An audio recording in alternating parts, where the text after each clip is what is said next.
Not too long ago, I had a serious conversation with my wife, Emily, who I've been married to for 11 years.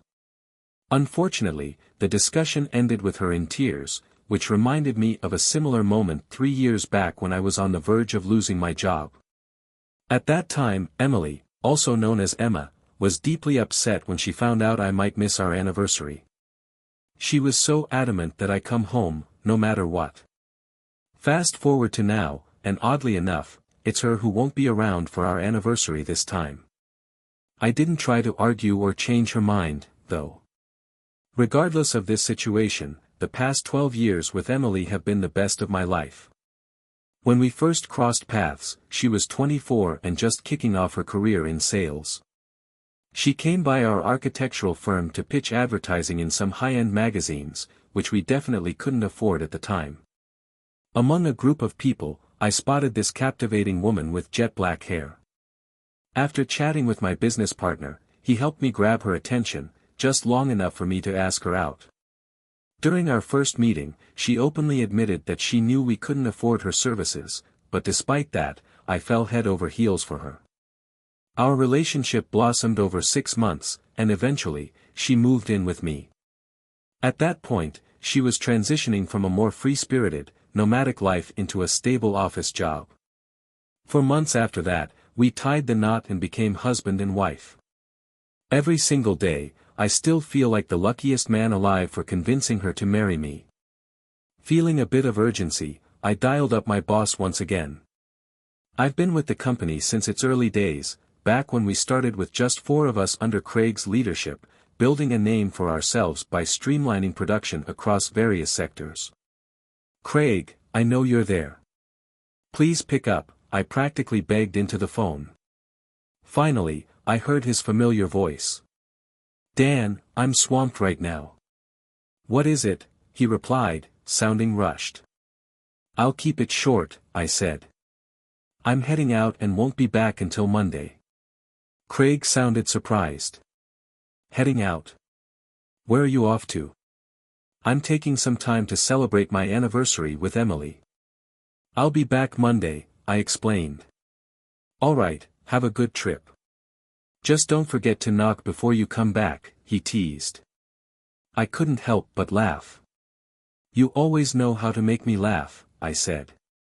He chuckled back. "I get that a lot, but not from the people who know me best." Apologetically, I added, "Sorry, but ever since they brought in that new guy to run Emily's department, things have been tense at home. Maybe a little break at the hotel will help ease things up." "Well, it sure can't hurt. Just do me a favor, when you're out there having an adventure, think of me," he joked. "Deal. I'll see you Monday," I replied, not hanging up immediately. Instead, I asked Craig's secretary, Rosa, for a favor. She was the one who always made things happen when they needed to, and I needed her help getting a plane ticket. After speaking with Rosa, I rushed home to pack. While stuffing my suitcase, the phone rang again. "You've got 45 minutes to get to the airport for security. Your ticket's waiting at the counter, under your name," Rosa informed me, like clockwork. She'd also secured my return flight for Sunday afternoon, 1:30 p.m. sharp. Unfortunately, there were no rooms available at the hotel Emily was staying at, so Rosa had booked one for me a couple of blocks away. "Safe travels. See you Monday," she wished me. Hearing that, I hurried to grab my shaving kit, tossed it in my bag, and did a quick check of the house, even unplugging the coffee maker, something I rarely ever remember to do, before rushing out to the car. Over the past 15 years, I've learned a few shortcuts that help me reach the airport faster, so despite my speed, I still made it in plenty of time. After getting through security and boarding, I finally settled into my seat on the plane. Once comfortable, I put on my headphones and let the music take over. I'm a nervous flyer, and listening to music always helps me stay calm. About 3 hours into the flight, I drifted off, lost in a pleasant dream about Emily and me. I was jolted awake by a gentle tap on my shoulder. It didn't surprise me that I had dozed off. I'd been losing sleep lately, mostly from work stress. Emily and I had hit a rough patch in our marriage over the past few months. For over 2 months, she'd been distant, not letting me get close. It all started when she told me that a colleague from another department had been promoted and was now running her team. She was determined to prove they'd made the wrong choice and put in extra effort to show her value. During the first 2 weeks, she came home exhausted, constantly talking about strategies to outshine Paul Reynolds, the guy who got the promotion. But after a few weeks, her drive faded, and she mentioned they'd started working together. I couldn't shake the anxiety as their joint project to land a big client approached. The thought of a potential romance between them crept into my mind, but Emily always reassured me. Pulling my bag from the overhead compartment, I tried to shake the thoughts away. I spent some time thinking about how to invite Emily to dinner without tipping her off about the surprise I had planned. After hopping in a cab to get to my hotel, I made small talk with the driver, who happened to mention a cozy, dimly lit restaurant that sat perfectly between my hotel and hers. It sounded exactly like what I was looking for, so I made a mental note of it. Once I checked in, I wasted no time. I took a quick shower and rushed out, hoping to catch Emily before she left for dinner. A glance at the lobby clock told me it was almost 5:30. The streets outside were busy, but I figured I could walk to my destination since the receptionist had given me pretty straightforward directions. On my way, I made sure to note the charming restaurant the taxi driver mentioned, conveniently located just a few steps from Emily's hotel. When I got out of the cab, I made sure to leave the driver a generous tip. By 5:50, I had entered the lobby of her hotel and stood in line at the reception desk. I exchanged a smile with a woman who motioned for me to step forward. "Hello," I greeted her warmly, "my name's Dan Cardiff. I'm wondering if my wife, Emily Cardiff, is in her room right now. I'd like to surprise her, if possible." "Emily Cardiff, you said?" she asked, double-checking her list before glancing back at her notes. "Yes, she's a guest here. Give me a moment, and I'll see if she's in her room." She dialed the room number, but after waiting a bit, she turned to me with an apologetic look. "I'm sorry, sir, but there's no answer. Would you like to leave a message?" A little disappointed, I said, "Not right now. I was hoping to surprise her. We're celebrating our anniversary tomorrow. I'd really appreciate it if you didn't mention I was here." "No problem, sir, your secret is safe with me," she assured. "I hope you both have a wonderful anniversary," she added with a smile. "Thanks," I replied, though my mind was elsewhere. "I'm thinking about heading to a restaurant. Maybe I'll get lucky and run into her there. Have a good night." I wandered toward the far end of the lobby, where a noisy hall was filled with people either working, eating, or chatting. It was crowded, and I knew the odds of finding her in such a busy place were slim. I noticed a restroom off to the side, near the back wall, and scanned the room left and right, searching for any sign of her. Despite my best efforts, she seemed to have vanished. After taking care of my business, I returned to the lobby's entrance, standing in the corridor while once again scanning the room. It felt almost futile, trying to find her in such a packed space. Then, unexpectedly, I caught a faint sound of laughter that reminded me of hers. My eyes followed the wall, but large booths blocked most of my view, giving me only brief glimpses of the men and women seated there. Reluctant to walk up to any table without being sure, I slowly traced my steps along the wall, inching closer to the tables. One by one, I made my way past the third booth from the corridor, and there she was, Emily, sitting comfortably across from a man I didn't recognize. She looked absolutely stunning in that elegant dress she always wore when we went out dancing. Their conversation seemed casual, but I couldn't help but notice how relaxed they were, completely at ease with each other. A knot twisted in my stomach. There was something about their interaction that felt more intimate than just a simple dinner between colleagues. My heart started racing as I watched the man lean in closer to her, causing me to instinctively grip the doorway for support. And then, just like that, their lips met in a soft, tender kiss. Overcome with a rush of emotions, I stepped away from the doorway and found a padded chair with a high backrest near the center of the hall. I sank into it, time becoming a blur, my eyes glued to their table. My mind swirled as I tried to process what I had just seen. Suddenly, her laughter rang out again, snapping me back to reality. I looked up to see Emily walking beside the man, holding onto his arm with both hands, their closeness undeniable. They passed by me, just 15 feet away, and though they chatted, my attention was locked on the way she gazed at him, full of adoration. It had been a long time since I had seen her look at me like that. My breath caught in my throat, leaving me momentarily speechless. I quickly stood up and headed toward the exit, my face probably betraying the hurt and confusion I felt. With a sense of resolve, I walked straight out to the sidewalk, still watching them as they strolled down the street. Emily clung to his arm, leaning affectionately against him. I followed them with my eyes until they turned a corner and disappeared into the very restaurant the taxi driver had told me about earlier. Snapping out of my daze, I finally realized where I was and hurried toward the door, my mind still reeling from what I had just witnessed. I decided to slow my pace, giving them plenty of time to clear the entrance. I came to a stop outside the restaurant, taking a few deep breaths to calm myself and collect my thoughts.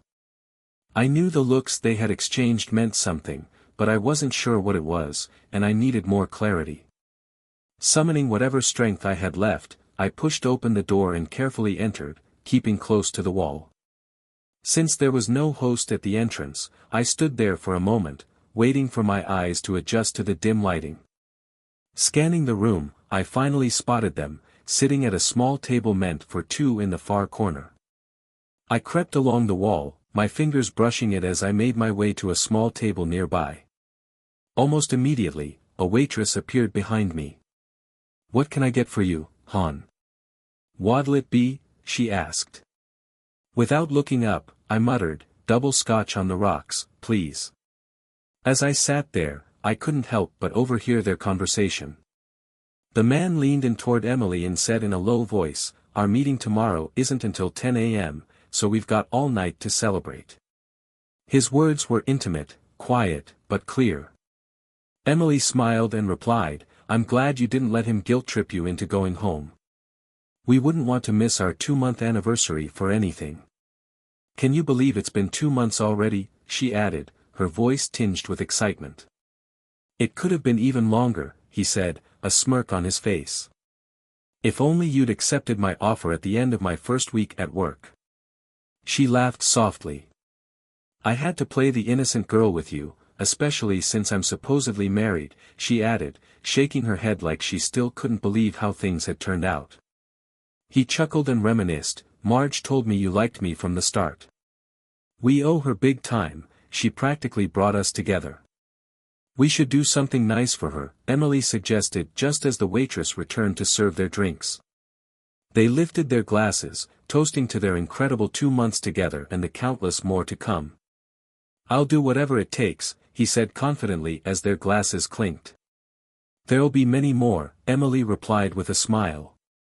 At that moment, the waitress set my drink down in front of me. "Here you go, hon, is there anything else you need?" she asked. I handed her a $10 bill and replied, "That'll be all, thank you." I shifted my attention back to Emily and her companion. They looked up briefly but, to them, I was just another stranger in the restaurant.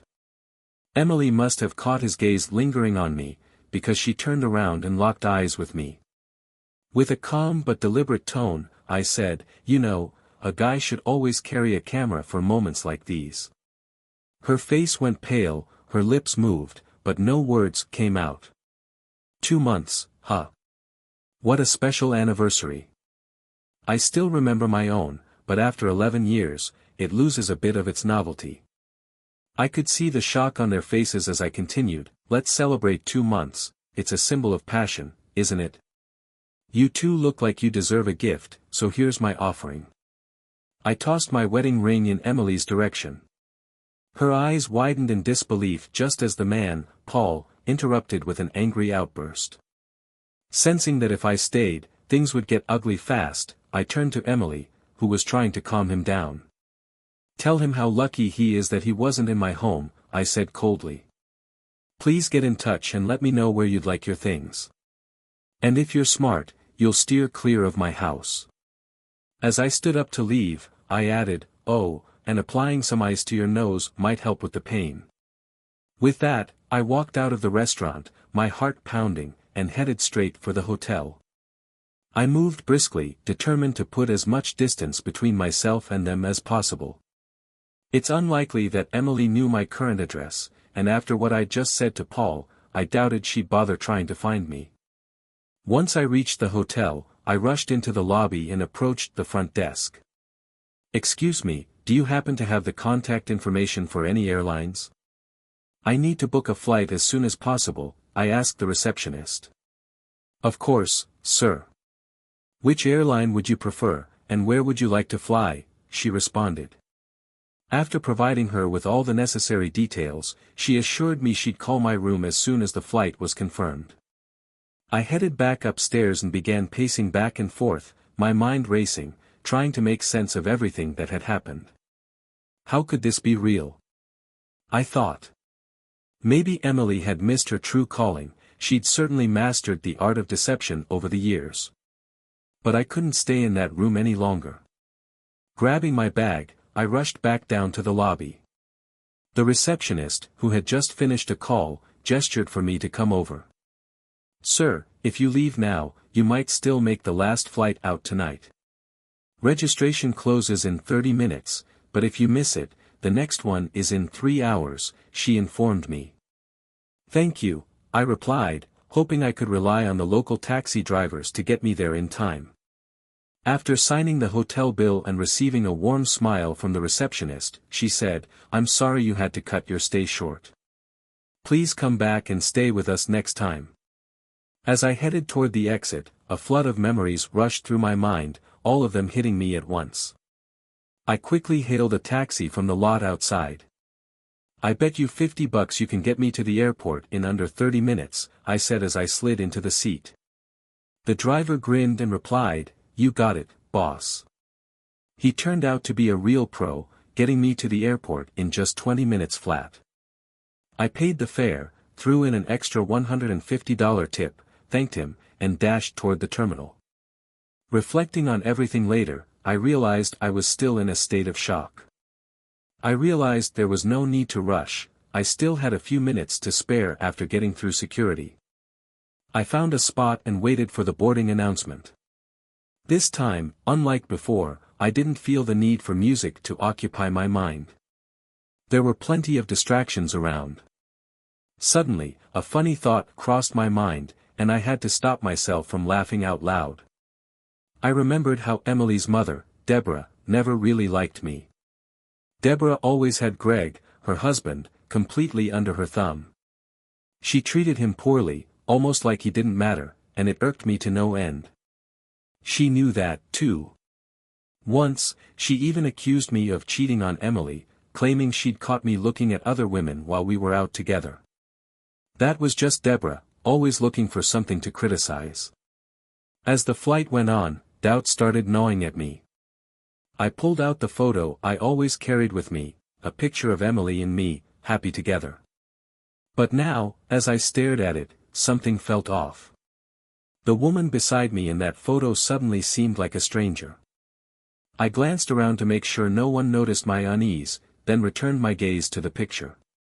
In it, I stood next to Emily, but it was the way she was looking into my eyes, or maybe into his, that got to me.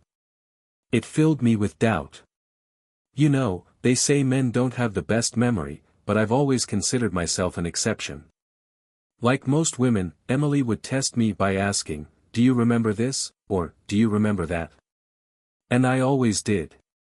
I remembered every conversation, every plan, every secret whispered in the dark. But now, sitting there on that plane, I couldn't help but wonder, if I'd missed what was going on for 2 whole months, what else had I overlooked? That guy had been after her since the first week they met, but Emily had claimed she shut him down to protect her marriage. Now, though, I wasn't so sure. The thought of them together made my skin crawl. I started forming a plan, a two-part strategy. First, I'd head home, pack up all of her things, and drop them off at her mother's house. Of course, I knew Deborah would find a way to blame me, but the truth was plain as day. When we finally landed at the airport, I went straight to my car and joined the exit queue. The drive home was a blur. I don't remember much of it, but that didn't matter. By the time I got there, it felt like I was stepping into a stranger's house. The place was dimly lit, and for the first time, it didn't feel like home. I dropped my bag by the door, knowing this was the new reality I'd have to get used to. On my way to the kitchen, I instinctively turned on the answering machine. Emily's voice, pleading, echoed through the room. "Dan, please don't do anything rash. I'm coming home to talk. Please wait for me," she begged, her voice filled with emotion. But I didn't want to hear it, not in that tone. Anger surged through me, and I banged my fist against the counter. I knew my reaction was impulsive, but I needed to protect myself from making foolish decisions. One thing was clear, I wasn't going to get any sleep that night.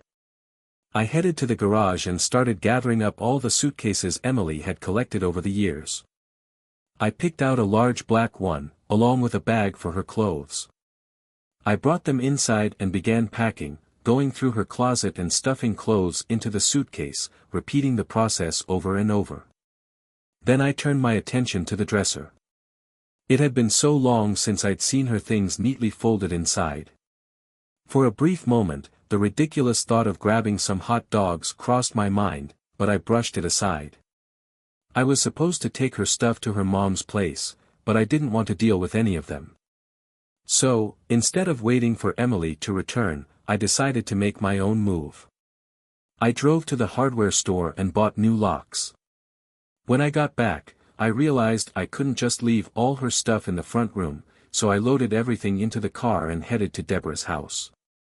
I drove carefully, not wanting to add any more stress to Greg, knowing full well that Deborah and Emily wouldn't be lifting a finger to help him. As I unloaded the last box near the garage, Deborah appeared. "Dan, what's all this?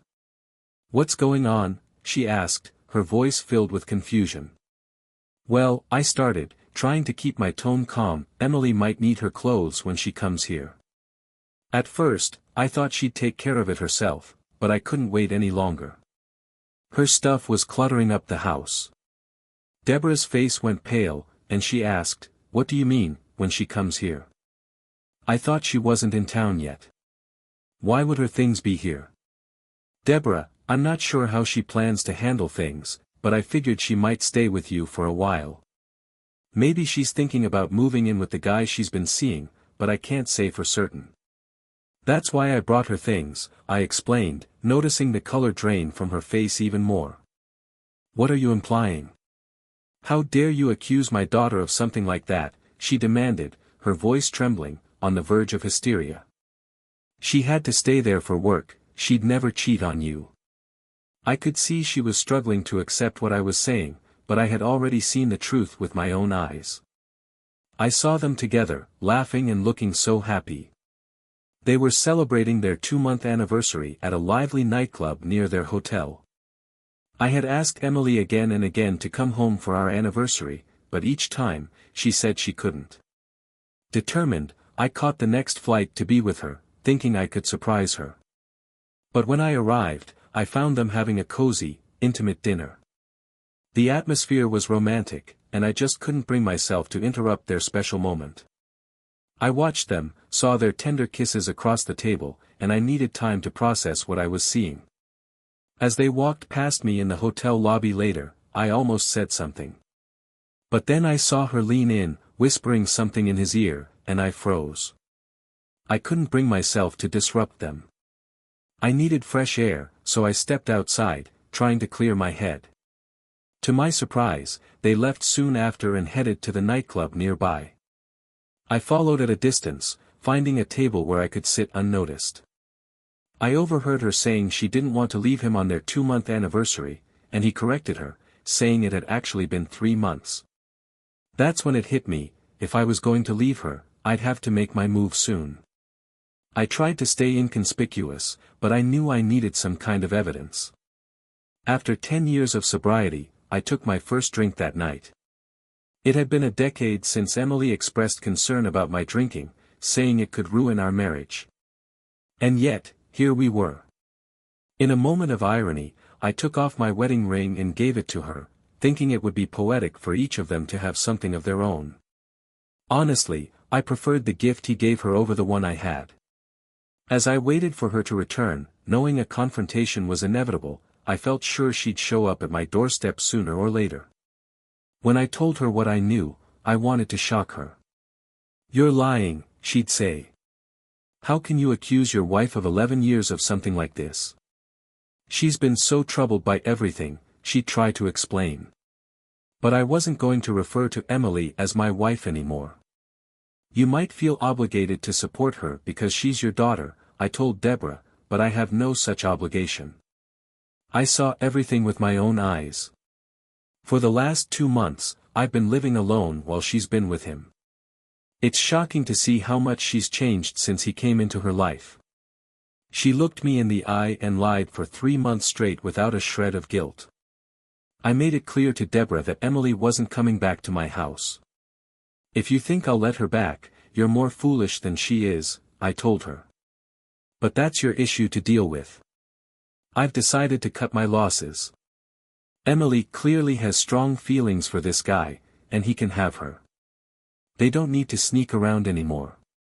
When she's done with her little game, send her my way. She'll see what honesty looks like." With those words, I left Deborah's house and got into my car.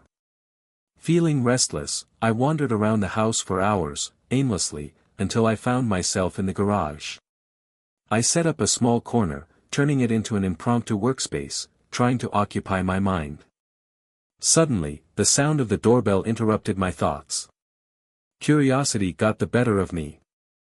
I opened the door carefully without saying a word, taking a step back as Emily walked in. I hadn't realized I was still in the garage. "You must have been in the garage," she said, closing the door behind her. "I knocked, but you didn't hear me." "I was just tidying up," I replied, watching her as she took in the room. She sighed, her expression a mix of sadness and disappointment. "Well, Mom already called me. It looks like you've made up your mind about what to do with me." "What did you expect, Emily? That I wouldn't care about your affair?"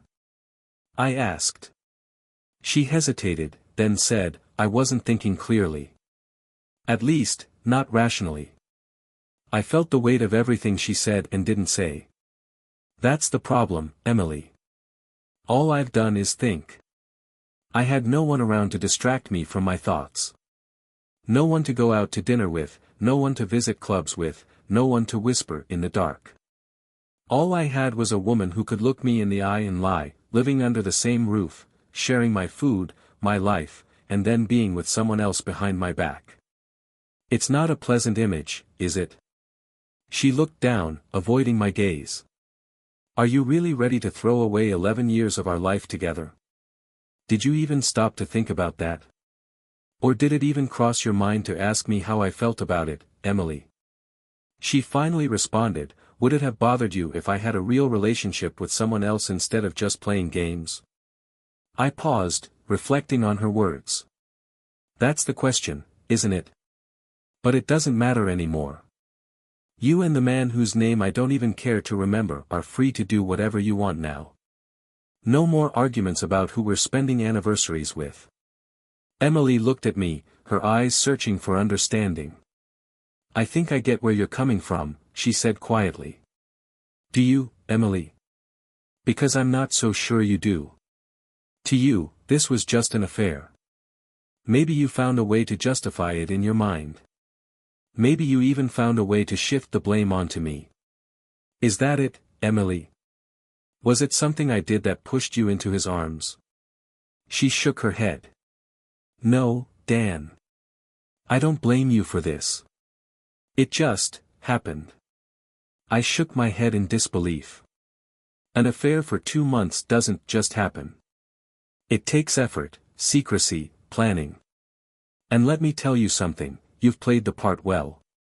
You and him, you've both put in the work. I loved you, completely, unconditionally. But now, I can't even recognize the person standing in front of me.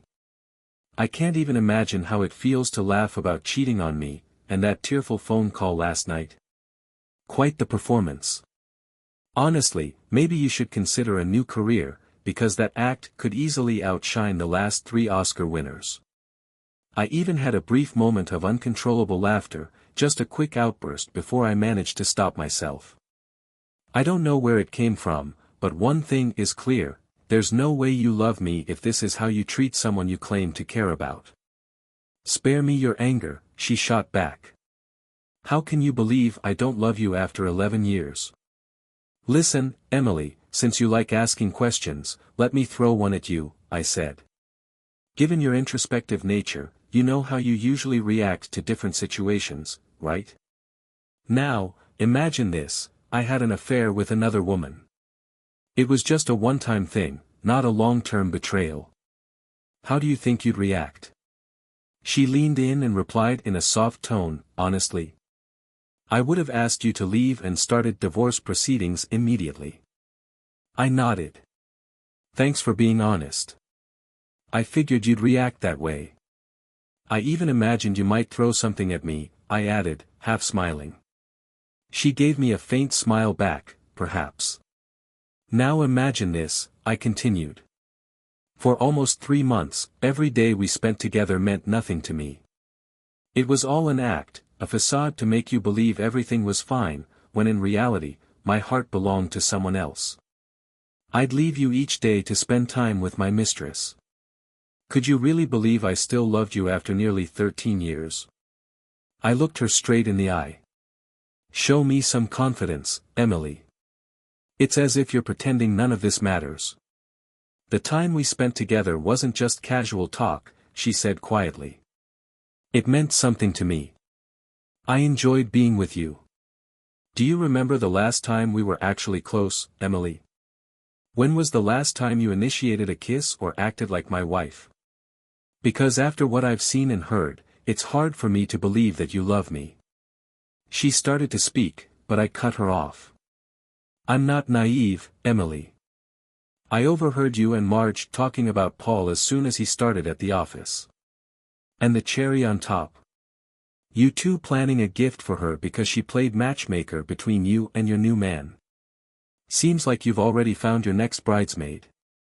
All that's left is to find his best man and plan the wedding banquet. I reclined in my chair, letting the weight of my words settle. So, should I expect a process server to show up at my doorstep soon, Emily? She asked, her voice low. Well, first and foremost, I need to know where you're going to live, I said. You won't find a server waiting on your doorstep just yet, I'll take care of delivering the divorce papers myself. But make no mistake, this is over. If you happen to see me with someone else in the future, don't try to intervene. What are you trying to prove with all this? She asked, her tone shifting. I don't have anything to prove to you, I said bluntly. What I'm doing for myself, not for you. Why should I fight for someone who clearly didn't respect me enough to stay loyal? You thought I'd tolerate or make excuses for what you've done. When I gave you that ring, it was a clear sign that we were finished. I'm not investing my energy in something that doesn't matter anymore, not to me, and certainly not to you. I sighed, standing up. I can't forget or forgive. Based on your behavior, past and present, it's obvious I'm not a priority for you. So, it's time to leave this behind. I'm moving on, Emily. I'm done with all of this. I don't know how you expected this to end, but you've ruined everything. So go ahead, sleep at his place tonight. You're really kicking me out. Keeping everything for yourself? She asked, sounding incredulous. After 11 years, that doesn't seem fair. It always comes down to a deal, doesn't it? I replied coldly. Well, here's the deal, if you need a house, you'll have to figure it out. As for me, I'm keeping this place. I've fallen in love with the idea of making it into something I truly want. I thought you and your boyfriend had already found somewhere to live. His name is Paul, she corrected. I don't really care what his name is, I said, dismissively. Does he have a place to live, or doesn't he? Of course he does, she replied. Well, there you go. Problem solved, I remarked. But let me ask you something, do you think his wife is going to be okay with this arrangement? Her expression shifted, and I could tell my words hit a nerve. Wait, did you know he was married? How did you find out? This isn't a joke, Emily, I said seriously. You really think I'm that naive? Why do you think you're here right now? What's the story? Paul doesn't want to leave his wife for you. Is that it? She didn't answer right away, and I pressed on. I hope you haven't seriously thought about coming back to me. I've given this a lot of thought. I considered the possibility of us lasting for another 11 years, but the truth is, we're done. And you made that decision for us. I sighed, feeling the finality of it all. So, let's look forward to those wonderful 2 months you spent with him, and let's hope there are many more for you in the future. As I mentioned before, when I gave you the ring, it symbolized the end. So please, spare me the excuses about our 11-year history. Those years didn't seem to matter to you back then, and they certainly don't matter to me now. I'll settle those 11 years with a set of legal documents, which I'll deliver as soon as they're ready. The house offer remains the same. If you don't want to stay here, you can come back and take whatever you want. It seems clear you're ready to move on without any hesitation. Divorce me, and be on your way. I'm done trying to figure out how to make this work. You might be trying to pull on my sympathy, but let me make one thing very clear, I'm moving on from someone I can't trust. I'll never be able to live under the same roof as you again, knowing what I know now. So, what's your plan? Do you intend to keep the house for yourself? I asked. No, she said flatly. I don't want to keep the house. Give me a few days to find a new place, and I'll probably take most of the furniture with me. She pulled her hand from her pocket, holding out the ring. What should I do with this? She asked. Do whatever you want with it. In fact, I've got an idea, why not use it as a toe ring? It'd suit you, considering how you've treated him, I shot back. She gave a half-hearted laugh. Maybe I'll pawn it. Could use the extra cash, she warned. Well, good luck with that. You won't get much for it. They buy these things by weight. I doubt you'll even get $130. It's hardly enough to buy a decent gold ring, but hey, it's your ring now. Do whatever you please, I said, turning toward the door. Did you get all my stuff out of the closet? She asked. Yes, I packed everything. Though I'll admit, the furniture annoyed me. I'll give you a call in a few days. I didn't exactly pack everything neatly, so I hope your clothes are still in decent shape after your trip, I added with a shrug. Mind if I take a look? She inquired. Go ahead. You know where everything is, I replied, noticing the slight frown on her face as she headed upstairs. I waited patiently as I heard her rummaging through the bedroom, closet, and bathroom. A few minutes later, she came downstairs, hastily packing some cosmetics into a floral zip-up bag. You were thorough, she said. You only missed a few things. I may need to call you when I move out, she added with a forced smile. Of course, I'd be happy to help, as long as you don't plan on being too close to me, I replied, smiling as I opened the door for her. When she suggested going for a walk, I paused for a moment, then an idea hit me. How about this, I said, maintaining a serious expression, why don't you run around instead? She looked at me, amused. Kiss me on the spot, she said, turning to leave. I wouldn't dare kiss someone who knows where she's been, I retorted, closing the door behind her. That marked the end of our communication. 3 months later, my lawyer filed all the necessary divorce papers. I was told to pick them up from his office on Monday. My agenda for that day was simple: first, stop by the lawyer's office, and then head to my mother-in-law's house to get Emily's signature. I wanted to make sure there were no false hopes of reconciliation. When I pulled up to the house, I paused for a moment, staring at the familiar facade. This was the final task. Soon, I'd have peace again, quiet nights without the chaos that had filled the last few months. I rang the doorbell, and to my surprise, it was Deborah who answered. "Well, Dan, what brings you here? What's going on?" "I thought you'd forgotten about us by now," she said. "Not yet," I replied dryly. "Is Emily here?" "Yes, she's here." "Come on in," Deborah said, closing the door behind me. A few moments later, Emily entered the room. "I'm here for you to sign these papers," I said, placing them on the table. "I'll file them tomorrow, and that will finalize the divorce. I just want this to be over." Emily sighed, her voice carrying a note of resignation. "I don't think I've ever been good enough for you, have I? Do you really think I'll just stand by and watch after everything you've done these past few months?" She briefly left the room and returned with a pen. Without saying much, she signed the documents hastily. I watched her carefully, making sure she didn't miss a single page.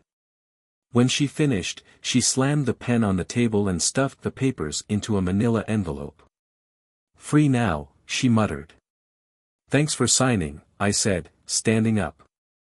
"Take care of yourself, Emily. I hope you find happiness." "Mom, you can come in now," she called out, shifting her focus away from me. "Congratulations to you both," I added before walking out the door. As I drove away, a wave of mixed emotions washed over me. I knew this was the end of our relationship, but it felt strange, like a new chapter of my life was about to begin.